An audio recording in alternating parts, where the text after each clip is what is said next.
બોલો બોલો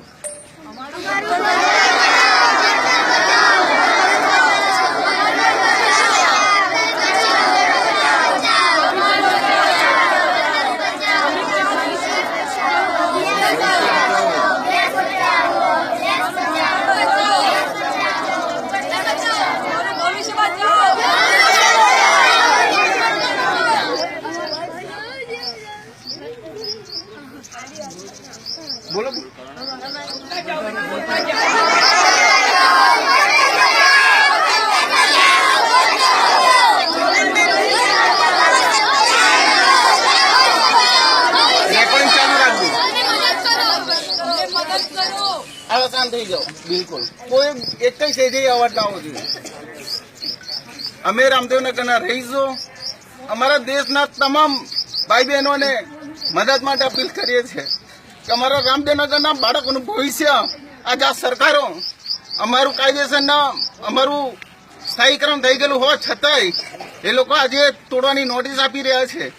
અમે ગરીબ છે માટે અમારા બાળકોને બીજી કોઈ મોટી સ્કૂલોમાં ભણાવી શકતા નથી।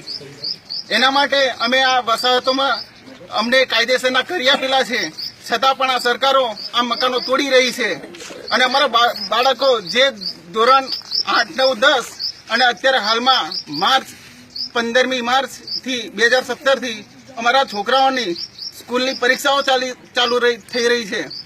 ધોરણ 10, 12ના ભવિષ્યને અધ્ધરતાલ બનાવનાર આ સરકારો સાંભળી લો કે જો ગરીબોનો આ આક્રોશ જો આવશે તો આગામી દિવસોમાં તમને ખરેખર બહુ મોટી તકલીફ પડી શકે એમ છે। અમારું કાયદેસરના મકાનો હોવા છતાંય આ સરકારો કોઈ પણ ડોક્યુમેન્ટ જોયા વગર કોઈ પણ નોટિસ આપ્યા વગર અમારા બાળકોના ભવિષ્ય સાથે જે ખેલી રહી છે એ આ સરકારોને ભારે પડી જશે।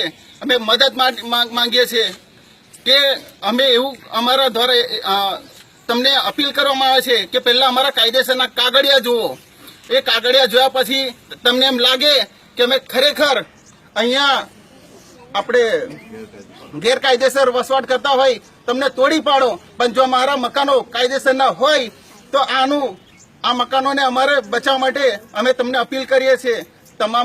દેશના તમામ લોકોને અમે આ રામદેવનગરને બચાવવા માટે અમે તમારી મદદ માંગીએ છીએ અને અમારી મદદે આવો। અમારી પાસે એટલા બધા પૈસા નથી કે અમે કોર્ટોના દરવાજા ખખડાઈ શકીએ।